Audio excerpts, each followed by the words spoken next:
On a cold morning in Bakersfield, California, a police officer flipped through a stack of photos during a briefing. Every officer in the room leaned in because the man staring back at them looked less like a suspect and more like a character from a nightmare. Black markings across his face, a chilling smile, eyes that didn't seem afraid of anything, not even his own darkness. This was the moment many officers first learned the name Jaime Osuna, a man who didn't hide his crimes. He performed them. But to understand how someone becomes a symbol of fear inside and outside prison walls, we need to go back long before the mask. Back to when the story really began. Long before the tattoos and the headlines, Jaime was a little boy living in a world already fallen apart. Neighbors remembered hearing arguments through thin apartment walls. Teachers remembered a quiet kid who never looked comfortable in his seat. And social workers remembered paperwork filled with warnings. Warnings no one fully understood until years later. He bounced between unstable homes, watched adults hurt each other, learned early that fear could control people. A childhood filled with chaos didn't excuse what he would become, but it planted the seed, and Jaime learned quickly.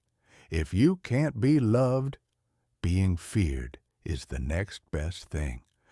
As Jaime grew older, he crafted a persona like an artist shapes a sculpture. He wasn't satisfied with simply being a criminal. He wanted to look the part. He wanted people to talk about him, to react, to whisper, to stare. Dark clothing, symbols across his face, a smile that never reached his eyes. People who met him say he switched personalities like flipping a light switch, friendly, cold, charming, threatening, but always watching, always calculating the effect he had on the room. When he moved into adulthood, he slipped deeper into crime. Petty offenses at first, then darker acts that hinted at who he was becoming. He wasn't spiraling out of control. He was walking confidently toward the person he wanted to be.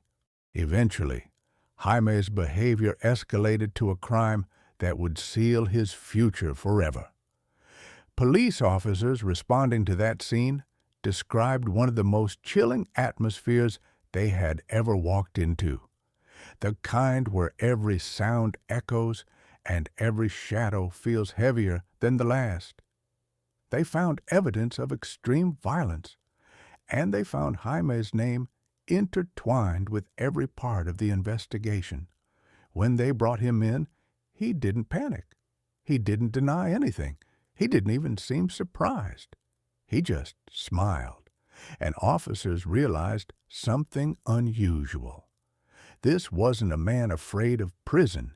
This was a man who felt like his story had just begun. Courtrooms are normally filled with fear, grief, and silence. But when Jaime Osuna walked in, the energy changed instantly. He didn't hide his tattooed face.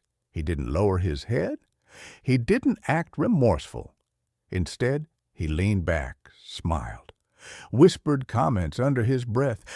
It felt less like a trial and more like a show reporters in the room could hardly believe what they were seeing.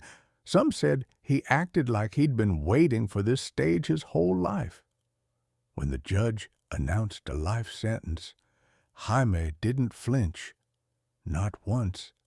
It was as if he had expected it, or worse, welcomed it. In most cases, prison breaks people, but for Osuna, it seemed to sharpen him. Inside, he became known for his unpredictable moods and manipulative charm. Some inmates feared him. Others admired him. Staff members noted that he studied people the way other inmates studied law books. He thrived on attention, used words like weapons. played psychological games with anyone who crossed his path. The masks he drew on his face weren't just decoration, they were statements, symbols, warnings. Osuna wasn't just living in prison, he was building a kingdom of fear inside it. Years later, an internal prison incident shocked California. The details are too graphic for this platform, but what matters is this. What happened proved that Osuna was more dangerous than anyone realized. Staff members questioned how he had so much access. Families of inmates demanded answers. Prison officials launched investigation after investigation. The event forced the entire state to rethink how violent offenders are managed, especially those who show signs of manipulation, cruelty, and psychological instability. Osuna's name became a symbol of everything the system failed to prevent. Psychologists have tried to understand Osuna for years.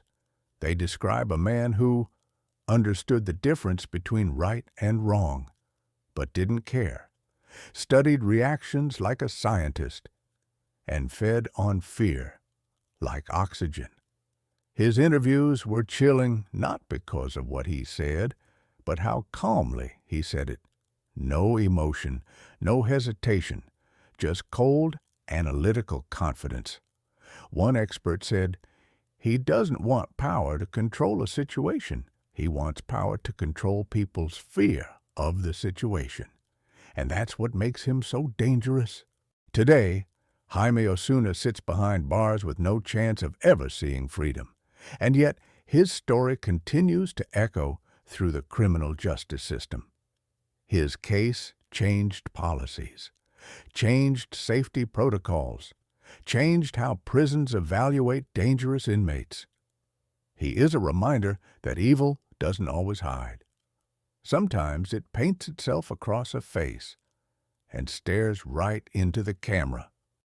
If you want more story-driven deep dives into the minds behind the world's most disturbing criminal cases, make sure to subscribe to Stories of Criminal World.